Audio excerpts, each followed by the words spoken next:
नमस्कार दोस्तों, बहुत बहुत स्वागत है आप सभी का सरकार स्टडी बेस्ड एजुकेशन में। आज की इस वीडियो में हम एमपीपीएससी 2020 के पाठ्यक्रम को पूर्ण करने की जो सीरीज चल रही है उसके अंतर्गत हम मुख्य परीक्षा के तीसरे प्रश्न पत्र विज्ञान एवं तकनीकी का इकाई 2 के अंतर्गत हम जो टॉपिक पढ़ने वाले वो है परमाणु संरचना। परमाणु संरचना ये टॉपिक हमारा होने वाला है आज। और मैं आपको बता दूं, इससे पहले हम परमाणु के बारे में पढ़ चुके हैं और ये दो टॉपिक तत्व यौगिक मिश्रण, पदार्थ, धातु या धातु आवर्त सारणी और आवर्तता, ये सारे टॉपिक हम रसायन विज्ञान के अंतर्गत कवर कर चुके हैं, यानी इकाई 2 के अंतर्गत। यदि आपने अभी तक इनको नहीं देखा है तो आप डिस्क्रिप्शन बॉक्स में दी गई लिंक की सहायता से इन सारे लेक्चर्स का आनंद ले सकते हैं और अपना पाठ्यक्रम पूर्ण कर सकते हैं। उससे पहले हम इकाई 1 पूर्णतः कंप्लीट कर चुके हैं, पूरी तरह ये कंप्लीट हो चुकी है और इसकी लिंक भी आपको डिस्क्रिप्शन बॉक्स में दे दी गई है। यदि आप इनसे संबंधित यानी कार्य बल, ऊर्जा, इकाइयाँ, माप, ध्वनि, विद्युत, चुंबक, प्रकाश और ऊष्मा संबंधित टॉपिक को आप के टॉपिक आप अच्छे से पढ़ना चाहते हैं या फिर अच्छे से इनको पढ़ के नोट्स बनाना चाहते हैं तो आप इन लेक्चर्स को लिंक की सहायता से, डिस्क्रिप्शन बॉक्स में जो लिंक दी है उसकी सहायता से आप आसानी से इनको आनंद ले सकते हैं, इनको देख सकते हैं। और मैं आपको एक जानकारी और दे दूं, यदि आप अभी तक उत्तर लेखन ग्रुप से नहीं जुड़े हैं, जो कि टेलीग्राम ग्रुप है, उससे आप नहीं जुड़े हैं तो उससे जुड़िए, क्योंकि ये आपकी तैयारी को धारदार बनाएगा। और आप यहाँ पे क्या करते हैं, आप यहाँ पे अपने उत्तरों को यहाँ पे भेजते हैं। यहाँ पे हमारे द्वारा एक प्रश्न या फिर प्रश्नों की संख्या कम ज़्यादा होते रहती है, तो यहाँ पे लेकिन रोजाना प्रश्न यहाँ पे भेजे जाते हैं। प्रश्न यहाँ हमारे द्वारा भेजे जाते हैं। अभी वर्तमान में 4 प्रश्न भेजे जा रहे हैं, तो उन 4 प्रश्नों का उत्तर आपके द्वारा दिया जाना होता है और उन उत्तरों को हमारे द्वारा समीक्षा की जाती है। उत्तरों की समीक्षा की जाती है, यानी उसका रिव्यू किया जाता है, कितना अच्छा है, कितना खराब है, या और कितने सुधार की उसमें आवश्यकता है और क्या उसमें हो सकता है नया। तो इस प्रकार डेली बेसिस पे हम यहाँ पे समीक्षा करते हैं। तो आपके लिए ये बहुत ही आवश्यक हो जाता है कि आप अपना उत्तर लेखन का प्रयास लगातार करते रहें। इसके लिए आपको उत्तर लेखन ग्रुप से जुड़ना होगा, ठीक है। साथ ही साथ जो टेलीग्राम चैनल है उससे भी जुड़ें और चर्चा परिचर्चा का जो ग्रुप है उसमें उसकी लिंक भी टेलीग्राम की जो लिंक है उसको डिस्क्रिप्शन बॉक्स में डाल दी गई। आप उस लिंक की सहायता से उस चैनल तक, उस ग्रुप तक पहुंच सकते हैं। तो ये आपके लिए बहुत ही आवश्यक है। जो टॉपिक डिस्कस करने हैं वो ये है परमाणु संरचना, अपारमाणविक कण यानी सब atomic particle, electron, proton, neutron और कण भौतिकी, ये टॉपिक अभी हम डिस्कस करने वाले हैं।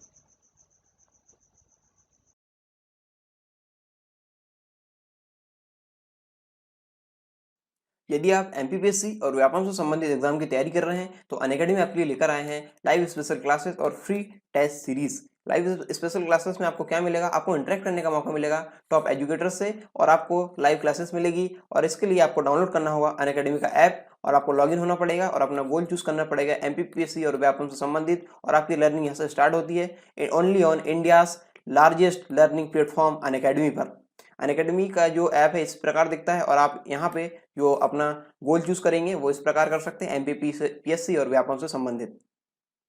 साथ ही साथ यहाँ पे आपको मिलते हैं डाउट क्लियरिंग सेशन। आप अपने डाउट क्लियर कर सकते हैं इन सेशन में अपने क्वेश्चन भेज के, और आप यहाँ पे टाइप करके कर सकते हैं अपने क्वेश्चन, वहाँ पे भेज सकते हैं और साथ ही साथ इमेज के फॉर्म में भी वहाँ पे भेज सकते हैं।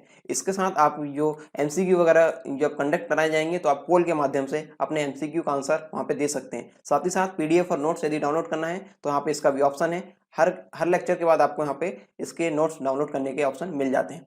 और इसके साथ एमपीपीएससी T20 सीरीज आपको यहाँ पे मिल रही है डेली 8 बजे। इसमें 20 क्वेश्चन होंगे और 20 मिनट में आपको इनके आंसर देने होंगे। इसके साथ आपको मिलता है इसमें रियल टाइम एग्जाम एक्सपीरियंस। और ये जो पेपर होगा इसका इसमें जो भी डाउट होंगे आपको वो कंप्लीट जो आपके क्लियर कराए जाएंगे 8:30 बजे से 9:30 बजे तक डेली, जो टॉप एजुकेटर्स है उनके द्वारा। फ्री लाइव क्लास और प्लस क्लास में क्या फर्क है यहाँ पे, प्लस क्लास में आपको मिलेंगे complete syllabus, unlimited practice sets और पीडीएफ नोट्स यहाँ पे अनलिमिटेड मिलेंगे आपको, और all doubt solve by top educators. और यदि आप फ्री क्लास यहाँ पे ज्वाइन करेंगे तो आपको यहाँ पे ये सारी चीज़ें जो हैं वो लिमिटेड हो जाएगी। इसके और क्या बेनिफिट्स है, आप अपने पसंदीदा टीचर से पढ़ सकते हैं और विभिन्न प्रकार के यहाँ पे बैच है, आप उन बैच को ज्वाइन कर सकते हैं। और यहाँ पे डाउट क्लियरिंग सेशन भी होते हैं और यहाँ पे पोल भी क्रिएट कराए जाते हैं, कमेंट्स आप कर सकते हैं जो भी आपके कमेंट्स हैं, और यहाँ पे क्विज भी सॉल्व कराई जाती है। 1 सब्सक्रिप्शन आपको लेना पड़ेगा और अनलिमिटेड एक्सेस आप इससे प्राप्त कर सकते हैं। आप यहाँ पे इन लेक्चर्स को डाउनलोड कर सकते हैं, इन वीडियोस को डाउनलोड कर सकते हैं, ऑफलाइन आप देख सकते हैं बाद में, और पीडीएफ भी डाउनलोड कर सकते हैं रिवीजन के लिए। आप देख सकते हैं यहाँ पे जो बैच है अक्टूबर में वो इस प्रकार से शुरू होने वाली है। जैसे एमपीएसआई का बैच है, एमपीएसआई की बैच जो अन्य बैच सेकंड बैच है, ठीक है। इस प्रकार से जो अन्य बैच है, आप इनमें से जो भी आपको पसंद है आप इन बैच में एनरोल हो सकते हैं। सब्सक्रिप्शन लेते टाइम आप हमारे प्रोमो कोड का यूज़ कर सकते हैं। प्रोमो कोड है सरकार10, इससे आपको 10% तक की छूट मिल सकती है इस सब्सक्रिप्शन में, तो इस प्रोमो कोड का उपयोग आप ज़रूर करें। आप इस क्लास का सब्सक्रिप्शन ले सकते हैं और ये पढ़ाई जा रही है मध्य प्रदेश के टॉप एजुकेटर्स के द्वारा।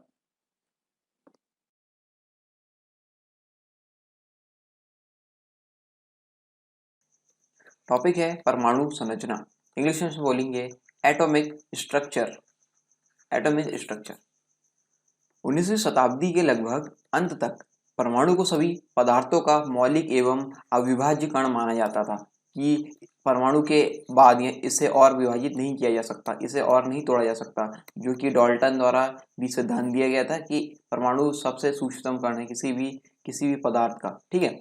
परंतु J Thomson, Ernest Rutherford, Niels Bohr, James Chadwick आदि वैज्ञानिकों के जो प्रयोग है उन्होंने परमाणु की अविभाज्यता यानी इंडिविजिबिलिटी ऑफ एटम की संकल्पना को गलत सिद्ध कर दिया। क्या गलत सिद्ध कर दिया कि जो परमाणु है वो एक अविभाज्य कण है, ये इन्होंने गलत सिद्ध कर दिया। विभिन्न मॉडलों के आधार पर परमाणु की संरचना की व्याख्या की गई तथा परमाणु के आंतरिक भाग में अन्य अवपरमाणविक कणों यानी इंग्लिश में बोलेंगे इसे सब एटॉमिक पार्टिकल्स, अवपरमाणविक कणों सब एटॉमिक पार्टिकल्स की उपस्थिति सिद्ध की गई। ठीक है, जानेंगे ये अवपरमाणविक कण क्या है। अवपरमाणविक कण यानी सब एटॉमिक पार्टिकल, परमाणु में उपस्थित वे सूक्ष्मतम कण जो परमाणु की स्थायी संरचना का निर्माण करते हैं अथवा कुछ उद्देश्य से अल्प समय के लिए उत्पन्न होते हैं, अवपरमाणविक कण कहलाते हैं। जैसे इलेक्ट्रॉन, प्रोटॉन, न्यूट्रॉन, ये इसके एग्जाम्पल हम ले सकते हैं। इलेक्ट्रॉन, प्रोटॉन और न्यूट्रॉन परमाणु के स्थायी मौलिक कण हैं, जबकि positron, anti proton, neutrino, anti neutrino, quark, boson आदि ये जो है अस्थायी मौलिक कण हैं जो किसी परमाणु के अंतर्गत होते हैं। ठीक है, जो कि अवपरमाणविक कण है। ठीक है, अवपरमाणविक कण के अंतर्गत ये देखते हैं हम कि किस प्रकार ये इनका वर्गीकरण होता है और कैसे ये हम इसे कैसे देख सकते हैं। तो ये द्रव्य है, ठीक है, द्रव्य या मैटर इससे बोलेंगे इंग्लिश में मैटर। द्रव्य बना होता है अणु से मिलकर, ठीक है। अणु के अंदर होते हैं परमाणु, ठीक है। परमाणु के अंदर होते हैं, परमाणु के चारों ओर जो चक्कर लगा रहे होते हैं वो है इलेक्ट्रॉन, और जो नाभिक है, नाभिक में होते हैं प्रोटॉन और न्यूट्रॉन। ठीक है, तो प्रोटॉन के अंतर्गत फिर यहाँ पे है क्वार्क, अप क्वार्क और डाउन क्वार्क, ठीक है। और ये न्यूट्रॉन के अंतर्गत है जो अवपरमाणविक कण है उसके अंतर्गत। और देखते हैं हम तो ये है ग्लूऑन, ये ग्लूऑन, ठीक है। तो इस प्रकार ये जो द्रव्य है अणु से क्वार्क तक इसका वर्गीकरण यहाँ पे दिया गया है। प्रमुख अवपरमाणविक कण के बारे में हम यहाँ पे देखते हैं तो इलेक्ट्रॉन, प्रोटॉन और न्यूट्रॉन जो मुख्यतः पूछा जाता है और मुख्यतः हमें इन्हीं के बारे में पता होना चाहिए। तो इसके अंतर्गत हम देखते हैं तो इलेक्ट्रॉन का चिन्ह कैसा होता है, ई, स्मॉल ई से दर्शाते हैं इलेक्ट्रॉन को, प्रोटॉन को दर्शाते हैं स्मॉल पी से और न्यूट्रॉन को दर्शाते हैं स्मॉल एन से। परम आवेश कूलाम, ठीक है, जिसको हम कूलाम से नापेंगे, जो परम आवेश है इसमें ये होता है इलेक्ट्रॉन में ऋण 1.6 गुणित 10 की घात ऋण 19 या ऋण 1.6022 गुणित 10 की घात ऋण 19 इसमें आवेश होता है। इतना ही आवेश प्रोटॉन में भी होता है, लेकिन ये होता है विपरीत आवेश, यानी ये इलेक्ट्रॉन में है ऋण आवेश, प्रोटॉन में हो जाएगा धन आवेश। ठीक है, तो धन आवेश कितना हो जाएगा यहाँ पे प्रोटॉन में 1.6022 गुणित 10 की घात ऋण 19, ठीक है। और न्यूट्रॉन में आवेश की बात करें तो न्यूट्रॉन में आवेश नहीं होता है, ये उदासीन होता है, यानी यहाँ पे शून्य होगा। ठीक है, आगे देखते हैं सापेक्ष आवेश। सापेक्ष आवेश इलेक्ट्रॉन में होता है ऋण 1, प्रोटॉन में होता है धन 1 और न्यूट्रॉन में कोई आवेश नहीं होता है। इलेक्ट्रॉन के द्रव्यमान की बात करें केजी में तो ये होता है 9.1 गुणा 10 की घात ऋण 31 किलोग्राम, जो कि लगभग शून्य के आसपास होता है। ठीक है, और प्रोटॉन के द्रव्यमान की बात करें तो 1.6 गुणित 10 की घात ऋण 27 और लगभग द्रव्यमान की बात करें तो ये 1 होता है। ठीक है, और न्यूट्रॉन की बात करें, न्यूट्रॉन के द्रव्यमान की तो 1.67 गुणित 10 की घात ऋण 27, यानी न्यूट्रॉन और प्रोटॉन का जो द्रव्यमान है वो एक समान होता है और लगभग बात करें तो 1 होता है। ठीक है, इस प्रकार जैसे हम देखते हैं ना, जैसे हम बात करें हीलियम की, ठीक है, हीलियम का परमाणु क्रमांक है 2। ठीक है, परमाणु क्रमांक यहाँ पे 2 है, यानी इसमें प्रोटॉन की संख्या कितनी है 2। प्रोटॉन, नंबर ऑफ प्रोटॉन कितने हैं 2। नंबर ऑफ प्रोटॉन यानी प्रोटॉन की संख्या कितनी यहाँ पे 2। और यहाँ पे जितने प्रोटॉन की संख्या होती है उतनी ही न्यूट्रॉन की संख्या होती है। ठीक है, उतनी ही कितनी की संख्या होती है न्यूट्रॉन की संख्या भी उतनी होती है। यानी यहाँ पे इसका यानी हीलियम का जो द्रव्यमान हम लेते हैं वो हो जाएगा 4 AMU, 4 एटॉमिक मास यूनिट। इस प्रकार से ये होता है। तो यहाँ पे हम देखते हैं कि यहाँ पे हमने किसके प्रोटॉन और न्यूट्रॉन के मास को यहाँ पे हमने कैलकुलेट किया है। ठीक है, किसके मास को कैलकुलेट किया है, प्रोटॉन और न्यूट्रॉन को। तो यहाँ पे हमने एक लिया, एक और एक। ठीक है, एक प्रोटॉन मतलब एक वहाँ पे मान रहे हैं एटॉमिक मास यूनिट में, तो एक वहाँ पे मान रहे हैं, तो एक ये हो गया, एक के तौर पे यहाँ पे हो गया कितने प्रोटॉन हो गया, दो प्रोटॉन और 2 न्यूट्रॉन, तो यहाँ पे हो गया 4, तो 4 AMU। इस प्रकार लगभग इसका जो हीलियम का जो एटॉमिक मास यूनिट रहता है वो इस प्रकार होता है 4। तो यहाँ पे हम एक और एक जो मानने का जो यहाँ पे जो भावार्थ है, जो शब्दार्थ है वो मैंने आपको बताया। और यहाँ पे इलेक्ट्रॉन का द्रव्यमान लगभग 0 होता है, इसलिए हम यहाँ पे जब मास इसका यानी द्रव्यमान हम कैलकुलेट करते हैं तो इलेक्ट्रॉन को यहाँ पे कैलकुलेट नहीं करते, क्योंकि ये लगभग 0 के आसपास होता है। ठीक है, अब बात करते हैं इलेक्ट्रॉन की। ठीक है, इलेक्ट्रॉन की खोज डिस्चार्ज नालिका के प्रयोग के द्वारा सर जे थॉमसन ने की थी। ठीक है, जो डिस्चार्ज नालिका है ये अगले चित्र में हम देखेंगे। यहाँ पे इस प्रकार का ये सेटअप था। ये इसका मैं यहाँ पर डिस्क्राइब कर देता हूँ आपको। उच्च वोल्टेज से जुड़ा हुआ ये सेटअप है। यहाँ पे देखिए, ये यहाँ पे जो ऋण सिरा है वो कैथोड है, और ये जो कैथोड वाला सिरा है वो ऋण से जुड़ा हुआ है, और जो एनोड वाला सिरा है वो इस उच्च वोल्टेज के धन सिरे से जुड़ा हुआ है। तो यहाँ पे आंशिक निकासित कांच की ट्यूब है, और यहाँ पे जब ये सेटअप चलेगा तो यहाँ पे कैथोड किरण यहाँ पे ये सीधी रेखा में जाएगी। तो इस प्रकार की जो इसकी जो वर्किंग है वो भी हम देखेंगे। यहाँ पे जो सेटअप आपने समझ लिया। अब देखते हैं यहाँ पे इन्होंने बताया कि यानी जो जे थॉमसन थे वैज्ञानिक, उन्होंने बताया कि सामान्य परिस्थितियों में गैसें जो होती है विद्युत की कुचालक होती है। ठीक है, सामान्य परिस्थितियों में गैसें क्या होती है, विद्युत की कुचालक होती है। यानी गैस सामान्य परिस्थितियों में गैसों से जो विद्युत का प्रवाह वो नहीं होता है। ठीक है, यानी ये कुचालक होती है। लेकिन यदि इन पर अत्यधिक कम दाब यानी लो प्रेशर व उच्च विभव हाई वोल्टेज लगाया जाए, कम दाब पर उच्च वोल्टेज लगाया जाए तो विद्युत किरणों के रूप में ये गैसें बहने लगती है। किस कंडीशन में बहने लगती है, जब इनमें लो प्रेशर लगाया जाए और विभव उच्च दिया जाए, उच्च विभव यहाँ पे यानी हाई वोल्टेज लगाया जाए इनमें। तो यहाँ पे क्या कर रहे हैं, यहाँ पे हम क्या कर रहे हैं, यहाँ पे जो प्रेशर है यानी दाब है कम कर रहे हैं, और यहाँ पे जो वोल्टेज है उच्च हम दे रहे हैं। ठीक है, उच्च वोल्टेज हम यहाँ पे दे रहे हैं इस वाली कंडीशन में।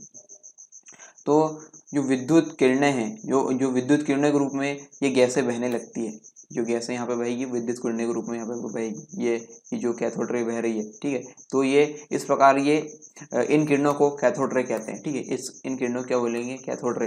ये कैथोड की ओर से निकल रही है इसलिए इनको बोलेंगे कैथोड रे या कैथोड किरण, हिंदी में बोलेंगे कैथोड किरण। ठीक है, ये है कैथोड किरण। यहाँ पे देखिए आप, मैं फिर से इसको मिटा के बताता हूँ। ये देखिए, ये कैथोड किरण, ये जो व्हाइट वाली दिख रही है ना वो है कैथोड किरण। ठीक है, यह देखा गया है कि जब बहुत तेज वोल्टेज पर बहुत विसर्जित कैथोड किरण ट्यूब में इलेक्ट्रोड के ऊपर पारित किया जाता है। ठीक है, क्या किया जाता है, यह देखा गया कि जब बहुत तेज वोल्टेज पर विद्युत विसर्जन कैथोड किरण ट्यूब में, जो कैथोड किरण ट्यूब है, ये कैथोड किरण ट्यूब है, इसमें इलेक्ट्रोड के ऊपर पारित किया जाता है, तब कैथोड किरणों की एक धारा का उत्पादन होता है। यहाँ पे ये होगा तो कैथोड किरणों की एक धारा का उत्पादन हुई है। देखिए यहाँ पे, ठीक है, ये धारा का यहाँ पे उत्पादन हुआ, यहाँ पे एक धारा का उत्पादन होता है। यह कण कैथोड से एनोड की ओर चलते हुए दिखाए गए हैं, और इनको कैथोड किरण कहा जाता है। जो कैथोड है, कैथोड से एनोड की ओर चलिए, एनोड है, इसकी ओर चलते हुए दिखाए गए हैं, और इन किरणों को हम क्या बोलेंगे, इन किरणों को बोलेंगे कैथोड किरण। ठीक है, कैथोड किरण क्योंकि कैथोड से एनोड की ओर चल रही है और कैथोड से निकलती हुई दिख रही है। ठीक है, तो इसको बोलेंगे हम कैथोड किरण। और बाह्य चुंबकीय या विद्युत क्षेत्र के अभाव में, बाह्य चुंबकीय या विद्युत क्षेत्र के अभाव में, यानी यहाँ पे विद्युत क्षेत्र या बाह्य चुंबकीय क्षेत्र नहीं है, तो इसके अभाव में यह किरणें सीधी रेखा में यात्रा करती है, यानी ये सीधी गतिशील चलती है, ठीक है, सीधी, ये सीधी रेखा में चलती है। ये जो कैथोड किरणें हैं वो क्या करती है, सीधी रेखा में चलती है। 1897 में एक भौतिक विज्ञानी सर जे थॉमसन ने दिखाया कि यह किरणें ऋणावेशित कणों की धारा के बने थे। क्योंकि यहाँ पे देखते हैं हम, एक मिनट ये स्लाइड, हाँ, यहाँ पे हम देखते हैं कि ये जो सिरा है, उच्च वोल्टेज का जो सिरा है, ऋण सिरा, वो यहाँ पे कैथोड से कनेक्ट है, ठीक है, कैथोड से कनेक्ट है, यानी ये किरणें ऋणावेश से निकली थी, तो यहाँ पे क्या हुआ, ये किरणें ऋणावेशित कणों की धारा के बने थे, ठीक है। इससे क्या पता चला, ये ऋणावेशित कणों की धारा से बने थे, तो यहाँ पे ये किरणें निकली थी, ऋण किरणें, ठीक है। यह निष्कर्ष प्रयोगात्मक अनुभव के आधार पर किया गया था। जो निष्कर्ष था किसके आधार पर किया गया था, प्रयोगात्मक अनुभव के आधार पर किया गया था।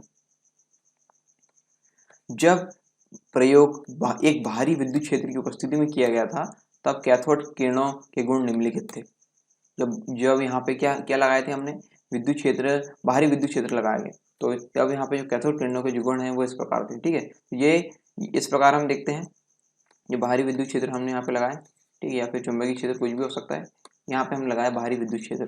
तो कैथोड किरणों के जो कैथोड किरणें हैं ऋणावेशित कणों से बनी है, जो कैथोड किरणें हैं वो किससे बनी है, ऋणावेशित कणों से बनी, ऋणावेशित कणों से बनी, ठीक है।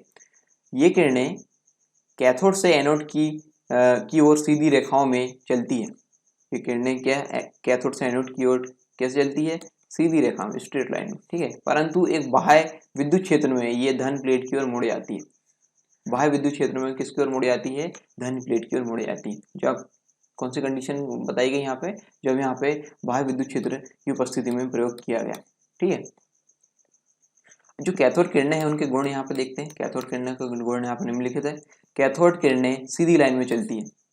कैथोड किरणें क्या है, ये सीधी लाइन में चलती है, ये देखिए यहाँ पे इस स्ट्रेट लाइन में चल रही है। जो कैथोड किरणें हैं उनके जो घटक है, कैथोड किरणें के घटक कणों का द्रव्यमान है, ठीक है। जो कैथोड किरणें हैं उनके जो घटक कण है उनका द्रव्यमान है, जिनसे ये मिलकर बनी है, उनका द्रव्यमान है, और उनमें गतिज ऊर्जा होती है। क्या होती है, गतिज ऊर्जा। और कैथोड किरणों के घटक का द्रव्यमान नगण्य है, मगर वह तेज गति से चलते हैं, ठीक है। कैथोड किरणों के घटक ऋणावेशित होते हैं और बाहरी विद्युत क्षेत्र की उपस्थिति में धनावेशित प्लेट की ओर आकर्षित होते हैं, जैसा कि इस वाले एग्जाम्पल में हमने देखा था, ठीक है। उत्पन्न हुई कैथोड किरणों की प्रकृति, कैथोड किरण ट्यूब में भी भरी हुई गैस और कैथोड व एनोड बनाने के लिए प्रयुक्त धातु की प्रकृति पर निर्भर नहीं थी। प्रत्येक स्थिति में आवेश और द्रव्यमान का अनुपात यानी E/M का अनुपात एक समान पाया गया, इस पहली कंडीशन में जो यहाँ पे एक्सपेरिमेंट हुआ है। आगे देखते हैं, कैथोड किरणों के इन कणों को बाद में इलेक्ट्रॉन का नाम दिया गया। क्या नाम दिया गया, इलेक्ट्रॉन। जो कैथोड किरणों के जो कण हैं उनको नाम दे दिया गया इलेक्ट्रॉन। यह भी देखा गया कि कैथोड किरणों के गुण एक जैसे होते हैं। क्या देखा गया, जो कैथोड किरणें होती है उनके गुण एक जैसे होते हैं, चाहे कैथोड ट्यूब में कोई भी गैस ली जाए या कैथोड किसी भी धातु का बना हो। यहाँ पे जो कैथोड किरणों के गुण हैं वो एक समान रहते हैं, एक जैसे रहते हैं। इससे थॉमसन ने यह निष्कर्ष निकाला कि सभी परमाणु में इलेक्ट्रॉन होते हैं। क्या निष्कर्ष निकाला, सभी परमाणु में क्या होते हैं, इलेक्ट्रॉन, ठीक है। इसने ये यानी इन्होंने ये निष्कर्ष निकाला, इन वैज्ञानिक ने। इसका अर्थ यह हुआ कि परमाणु अविभाज्य है, जैसा कि डाल्टन और दूसरे के द्वारा माना जाता था। यह सही नहीं है। क्या सही नहीं सिद्ध किया इन्होंने, कि परमाणु अविभाज्य कण है, ये सही नहीं है, ऐसा इन्होंने सिद्ध किया जब इन्होंने इलेक्ट्रॉन की खोज की, ठीक है। दूसरे शब्दों में वह कह सकते हैं कि डाल्टन के परमाणु सिद्धांत आंशिक रूप से विफल रहे।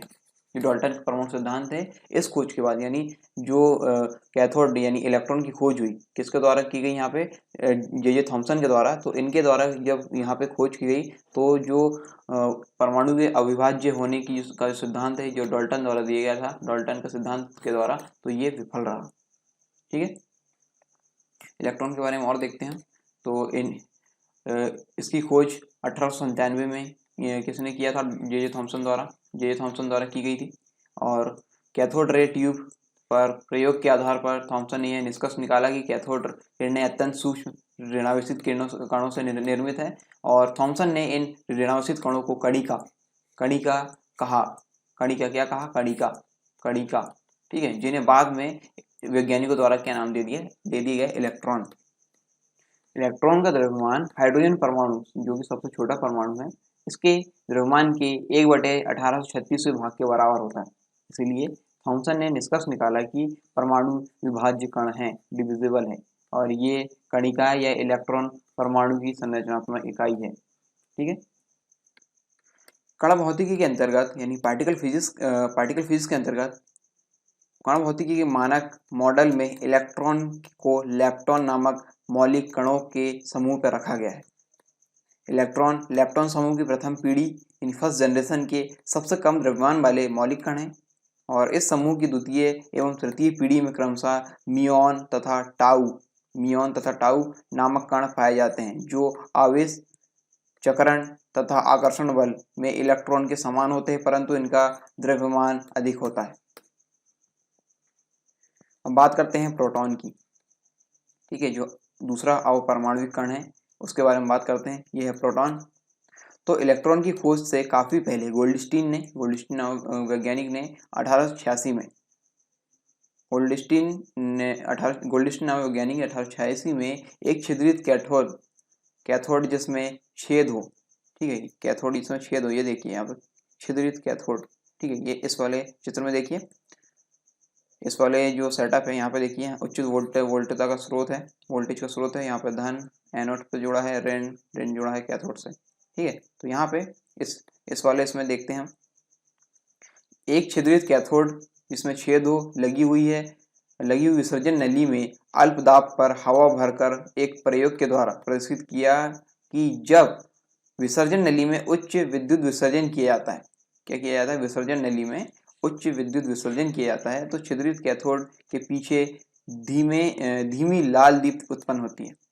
छिद्रित कैथोड के पीछे ये देखिए यहाँ पे ये धीमी लाल दीप्त उत्पन्न होती है, यहाँ पे धीमी लाल दीप्त उत्पन्न, यहाँ पे एनोड से यहाँ पे प्लस जोड़ा और ये इस प्रकार से किया। तो यहाँ पे देखें हमने कि जो कैथोड डिस्क है, ठीक है, इसके कैथोड छिद्रित कैथोड है, इसके आगे यानी आगे नहीं, इसके पीछे साइड, ठीक है, ये इसके पीछे, ये पीछे वाला एरिया है, इसके पीछे धीमी लाल दीप्त उत्पन्न होती है।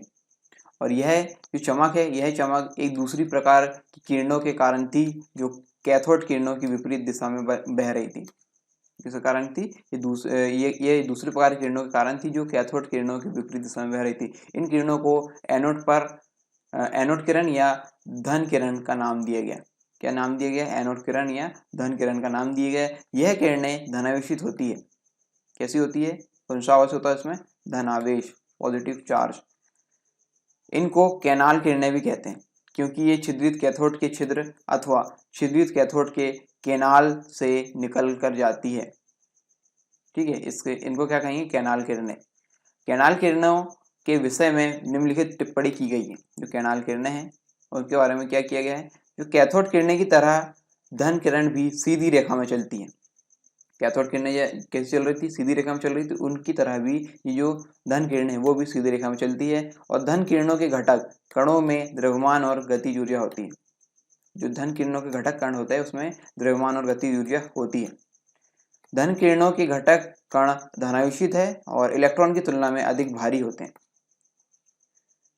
एनोड किरणों के घटक कणों की प्रकृति और प्रकार विसर्जन नली में उपस्थित गैसों की प्रकृति पर निर्भर करती है। तो ये इसके ऊपर जो की गई वो टिप्पणी है वो इस प्रकार थी। प्रोटॉन के बारे में और देखते हैं हम। तो वर्ष 1886 में जर्मन वैज्ञानिक ई गोल्डस्टीन ने कैनाल किरणों यानी कैनाल रेस या एनोड रेस की खोज की और बताया कि ये किरणें धनावेशित कणों यानी पॉजिटिवली चार्ज पार्टिकल से निर्मित है। वर्ष 1919 में अर्नेस्ट रदरफोर्ड ने अपने प्रयोगों से सिद्ध किया कि परमाणु के केंद्र में धनावेशित कणों का संकेंद्रण होता है। परमाणु के केंद्र में क्या होता है, धनावेशित कणों का संकेंद्रण होता है। और रदरफोर्ड ने इन कणों को प्रोटॉन नाम दिया। क्या नाम दिया, प्रोटॉन। इस प्रकार धनावेशित कणों के रूप में प्रोटॉन की खोज किसके द्वारा की गई थी, गोल्डस्टीन के द्वारा की गई, जबकि परमाणु के नाभिक में प्रोटॉन की उपस्थिति रदरफोर्ड द्वारा सिद्ध की गई। किसके द्वारा सिद्ध की गई, रदरफोर्ड के द्वारा। प्रोटॉन का निर्माण दो अपक्वार्क कणों U तथा एक डाउन क्वार्क कण D के संयोजन से होता है। किससे होता है? प्रोटॉन का निर्माण दो अप क्वार्क कणों U तथा एक डाउन क्वार्क कण D के संयोजन से होता है। यहाँ पे देखिए ये प्रोटॉन इस प्रकार मिलकर बना होता है। और यहाँ पे आवेश की बात करें तो अप क्वार्क में धन 2/3 E यहाँ पे आवेश होता है। अप क्वार्क में धन 2/3 E आवेश यहाँ पे होता है और डाउन क्वार्क में ऋण 1/3 E, यानी जो प्रोटॉन का जो आवेश इस प्रकार हो जाता है वो हम +1 यानी धन 1 E के मान A के रूप में लेते हैं, धन 1 E। ठीक है। न्यूट्रॉन की बात करते हैं। न्यूट्रॉन की खोज वर्ष 1932 में ब्रिटिश भौतिक विज्ञानी जेम्स चैडविक ने की थी। किसने की थी? जेम्स चैडविक ने। उन्हें इस उपलब्धि के लिए वर्ष 1935 में नोबेल पुरस्कार से भी सम्मानित किया गया। न्यूट्रॉन हाइड्रोजन के अतिरिक्त अन्य सभी परमाणुओं के नाभिक में प्रोटॉनों के साथ संयोजित होते हैं और न्यूट्रॉन एक विद्युत उदासीन कण है।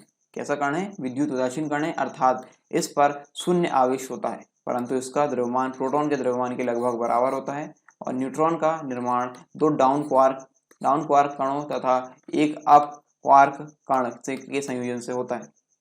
दो डाउन क्वार्क कण और एक अप क्वार्क कण के संयोजन से न्यूट्रॉन का यहाँ पर निर्माण होता है। यहाँ पर न्यूट्रॉन का जो चार्ज होता है वो होता है 0। ठीक है। क्वार्क की बात करें, क्वार्क एक मौलिक कण यानी फंडामेंटल पार्टिकल है। क्वार्क अन्य क्वार्क कणों से संयुक्त होकर न्यूट्रॉन, प्रोटॉन आदि हेड्रॉन कणों का निर्माण करते हैं। क्वार्क स्वतंत्र रूप में नहीं पाए जाते हैं। ये 6 प्रकार के होते हैं। कितने प्रकार के होते हैं? 6 प्रकार के होते हैं। Up, down, top, bottom, strange और चार्म। कितने प्रकार हो गए? 6। ठीक है। तो ये 6 प्रकार के होते हैं क्वार्क। जो अपरमाणुक कण के बारे में ये हम अभी डिस्कस कर चुके हैं। ठीक है। इलेक्ट्रॉन, प्रोटॉन, न्यूट्रॉन के चिन्ह, परमावेश, सापेक्ष आवेश, द्रव्यमान और लगभग जो द्रव्यमान होता है उसके बारे में। ठीक है। आई होप ये टॉपिक आपको समझ में आए होंगे अच्छे से। इलेक्ट्रॉन, प्रोटॉन, न्यूट्रॉन जो अपरमाणुक कण हैं उनके बारे में हमने बहुत ही अच्छे से पढ़ा। क्या खोज यहाँ पे की गई है, कौन कौन से वैज्ञानिक रहे हैं, इनका द्रव्यमान, आवेश और अन्य जो चीज़ें हैं जो बहुत ही इंपॉर्टेंट है वो हमने पढ़े यहाँ पे। तो आई होप ये लेक्चर आपको पसंद आया होगा। लेक्चर यदि पसंद आए तो लेक्चर को लाइक करें, शेयर करें अपने दोस्तों के साथ जिन्हें इनकी आवश्यकता है। और यदि आपको लेक्चर पसंद आए तो आप डिसलाइक कर सकते हैं, लेकिन डिसलाइक क्यों किया है कमेंट बॉक्स में कमेंट करके जरूर बताएं, ताकि हम अगले जो कंटेंट आएंगे उसमें हम इसका सुधार कर सकें। तो मिलते हैं नेक्स्ट वीडियो में, तब तक के लिए जय हिंद। यदि आप एमपीपीएससी और व्यापम से संबंधित एग्जाम की तैयारी कर रहे हैं तो अनअकैडमी आपके लिए लेकर आए हैं लाइव स्पेशल क्लासेस और free test series. Live special classes में आपको क्या मिलेगा? आपको इंटरेक्ट करने का मौका मिलेगा टॉप एजुकेटर्स से, और आपको लाइव क्लासेस मिलेगी। और इसके लिए आपको डाउनलोड करना होगा अनअकैडमी का ऐप, और आपको लॉगिन होना पड़ेगा और अपना गोल चूज करना पड़ेगा एमपीपीएससी और व्यापम से संबंधित, और आपकी लर्निंग यहाँ से स्टार्ट होती है only on India's largest learning platform Unacademy पर। अनअकैडमी का जो ऐप है इस प्रकार दिखता है, और आप यहाँ पे जो अपना गोल चूज करेंगे वो इस प्रकार कर सकते हैं एमपीपीएससी और व्यापम से संबंधित। साथ ही साथ यहाँ पे आपको मिलते हैं डाउट क्लियरिंग सेशन। आप अपने डाउट क्लियर कर सकते हैं इन सेशन में अपने क्वेश्चन भेज के, और आप यहाँ पे टाइप करके कर सकते हैं अपने क्वेश्चन, वहाँ पे भेज सकते हैं, और साथ ही साथ इमेज के फॉर्म में भी वहाँ पे भेज सकते हैं। इसके साथ आप जो एमसीक्यू वगैरह जब कंडक्ट कराए जाएंगे तो आप पोल के माध्यम से अपने एमसीक्यू का आंसर वहाँ पे दे सकते हैं। साथ ही साथ पीडीएफ और नोट्स यदि डाउनलोड करना है तो यहाँ पे इसका भी ऑप्शन है। हर लेक्चर के बाद आपको यहाँ पे इसके नोट्स डाउनलोड करने के ऑप्शन मिल जाते हैं। और इसके साथ एमपीपीएससी T20 सीरीज आपको यहाँ पे मिल रही है डेली 8 बजे। इसमें 20 क्वेश्चन होंगे और 20 मिनट में आपको इनके आंसर देने होंगे। इसके साथ आपको मिलता है इसमें रियल टाइम एग्जाम एक्सपीरियंस, और ये जो पेपर होगा इसमें जो भी डाउट होंगे आपको वो कंप्लीट जो आपके क्लियर कराए जाएंगे 8:30 बजे से 9:30 बजे तक डेली, जो टॉप एजुकेटर्स है उनके द्वारा। फ्री लाइव क्लास और प्लस क्लास में क्या फ़र्क है? यहाँ पे प्लस क्लास में आपको मिलेंगे complete syllabus, unlimited practice sets और पीडीएफ नोट्स यहाँ पे अनलिमिटेड मिलेंगे आपको, और all doubt solve by top educators. और यदि आप फ्री क्लास यहाँ पे ज्वाइन करेंगे तो आपको यहाँ पे ये सारी चीज़ें जो हैं वो लिमिटेड हो जाएगी। इसके और क्या बेनिफिट्स है? आप अपने पसंदीदा टीचर से पढ़ सकते हैं, और विभिन्न प्रकार के यहाँ पे बैच है, आप उन बैच को ज्वाइन कर सकते हैं, और यहाँ पे डाउट क्लियरिंग सेशन भी होते हैं, और यहाँ पे पोल भी क्रिएट कराए जाते हैं, कमेंट्स आप कर सकते हैं जो भी आपके कमेंट्स हैं, और यहाँ पे क्विज भी सॉल्व कराई जाती है। 1 सब्सक्रिप्शन आपको लेना पड़ेगा और अनलिमिटेड एक्सेस आप इससे प्राप्त कर सकते हैं। आप यहाँ पे इन लेक्चर्स को डाउनलोड कर सकते हैं, इन वीडियोस को डाउनलोड कर सकते हैं ऑफलाइन, आप देख सकते हैं बाद में, और पीडीएफ भी डाउनलोड कर सकते हैं रिवीजन के लिए। आप देख सकते हैं यहाँ पे जो बैच है अक्टूबर में वो इस प्रकार से शुरू होने वाली है। जैसे एमपीएसआई का बैच है, एमपीएसआई की बैच, जो अन्य बैच सेकंड बैच है, ठीक है। इस प्रकार से जो अन्य बैच है, आप इनमें से जो भी आपको पसंद है आप इन बैच में एनरोल हो सकते हैं। सब्सक्रिप्शन लेते टाइम आप हमारे प्रोमो कोड का यूज़ कर सकते हैं। प्रोमो कोड है सरकार 10, इससे आपको 10% तक की छूट मिल सकती है इस सब्सक्रिप्शन में। तो इस प्रोमो कोड का उपयोग आप ज़रूर करें। आप इस क्लास का सब्सक्रिप्शन ले सकते हैं और ये पढ़ाई जा रही है मध्य प्रदेश के टॉप एजुकेटर्स के द्वारा।